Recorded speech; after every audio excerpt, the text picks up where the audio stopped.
Dragonkeeper is the latest kids animated movie that has hit cinemas here in the UK, so let's talk about it.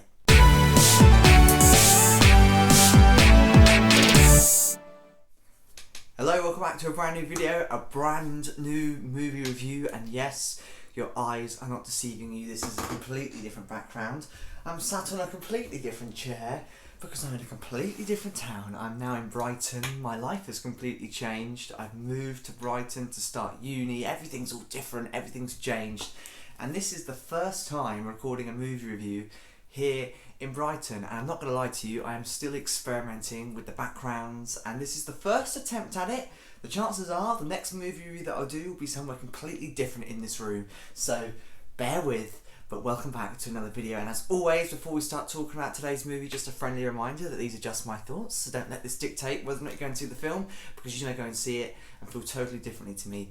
And that's okay, because movies aren't made for everyone to love and enjoy. So without any further ado, let's start talking about it. And Dragonkeeper is the movie in question today, and I was a little bit hesitant to go and book tickets to see it, but I hadn't been to the cinema in quite a while since seeing Beetlejuice and The Critic. They were the last two new films that I saw in the cinema, and I was kind of missing seeing films. I've been to the cinema to see all of the Spider-Man films back in cinema. I saw the original Twister back in cinema. I saw lots of things that were old that have been re-released into cinemas, but I hadn't seen something new. And I saw Dragonkeeper, and we all know how much of a big kid I am. I thought, yeah, I'll go and see it. I'll book tickets to go and see it. And it was alright. It was alright. It's a tricky one, isn't it? Because when you think of animated kids films, and animation studios even, you think of Disney Pixar, DreamWorks, and Illumination. Or at least they're the four that I think of.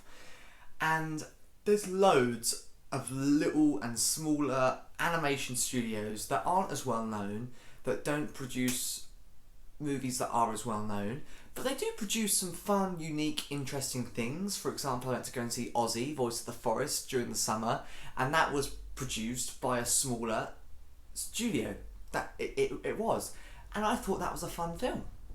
So I always feel like these films that are produced by smaller animation studios do get slightly the short end of the stick, because everyone goes, oh no, I won't bother going and seeing that, I'll go and wait till the next Disney film comes out, or I'll wait till the next DreamWorks movie comes out, something like that.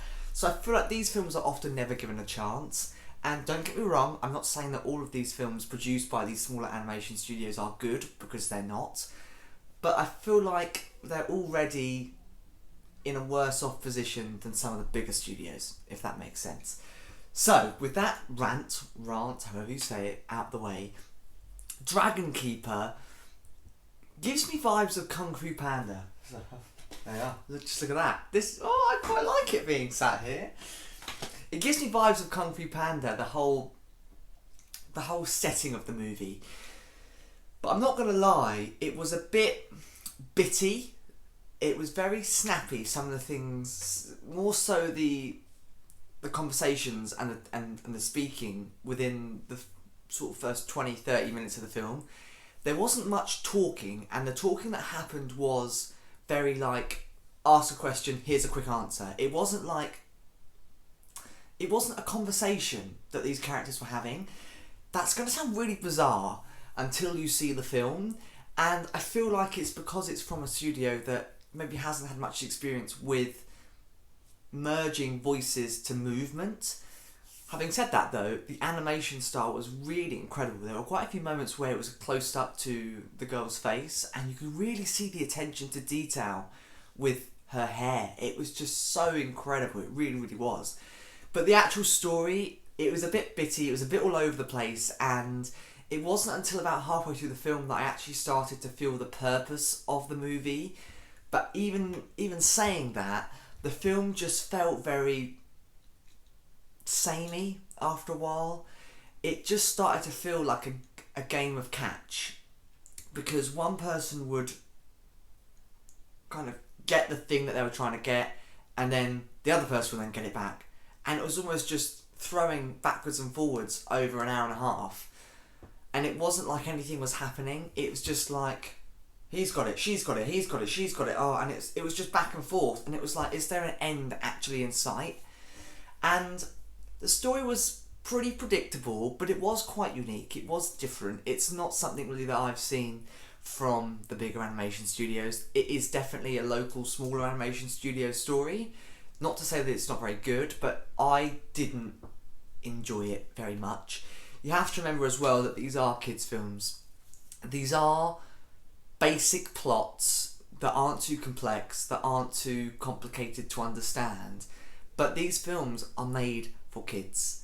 I'm not a kid. I am a big kid. I love kids' films. Like when you look at this, that I love this. This is brilliant having this behind me. But when you look at all of this, migration. La La Crocodile. Alvin and the Chipmunks. Do you know what I mean? There's loads of adult films in there. Not like that. But there are, you know, more mature films. But I'm a massive big kid. I love big kid films. I love being a big kid and going to see kids films. But you also have to remember that kids films are made for kids, and I'm not going to love every kids film. And this was one of them. It was fun, it was different, it was unique. But I just feel like after a while it got very samey, very repetitive.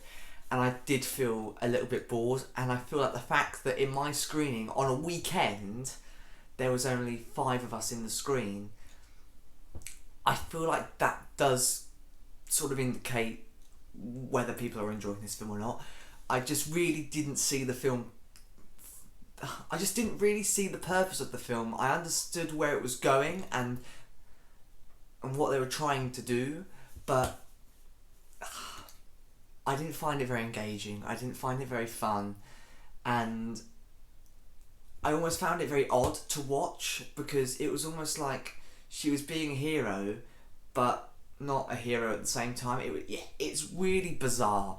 It is quite an odd one to describe, but I had fun with it. That's about it.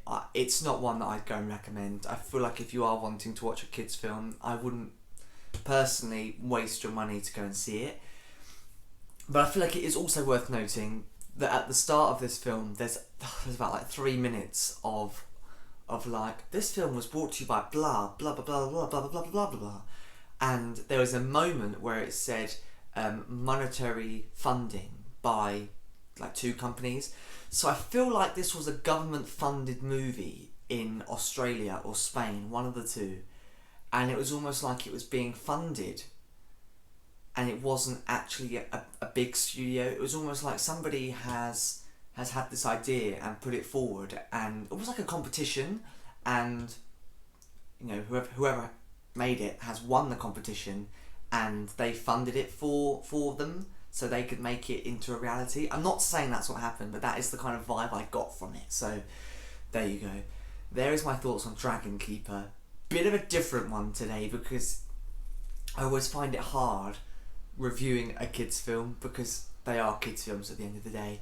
They are made for children to enjoy, and it's more so for kids just to go and watch and go, oh, it's a dragon flying about. Do you know what I mean? It's not for me as a critic, but I'm not a critic. It's not for me to come along and sit down and make a 10-minute review about, but that is what I'm doing. But you have to put into perspective the fact that this is a kids film at the end of the day. So there you go. There's my somewhat thoughts on Dragonkeeper. It's in cinemas across the UK right now. In other countries, I think it's also available on streaming and things like that, because it has been out for quite a while in countries abroad outside of the UK. So check where you are, because you might be able to watch it at home. But it is in cinemas in the UK right now. And as always, before I wrap up this movie review, what do I rate it out of 10? Well, I'm giving this film a 3 out of 10. It just wasn't for me. Like always, I'm glad I've seen it, but it's not one that I'll be raving about, and I think you can guess, will I be buying it on DVD to add to my collection? No, I won't be. I have no plans of buying Dragonkeeper on DVD. But there you go, there's my thoughts. As always, in the description below will be a link to the movie trailer. The movie plot will also be down there, and a link to my movie review playlist featuring every movie review that I've ever done, and there's plenty more yet to come. The Wild Robot is hitting cinemas very, very soon. Loads more big blockbusters hitting big screen this year, so plenty more to come very soon. And other than that, I shall see you hopefully in another video and another movie review very soon.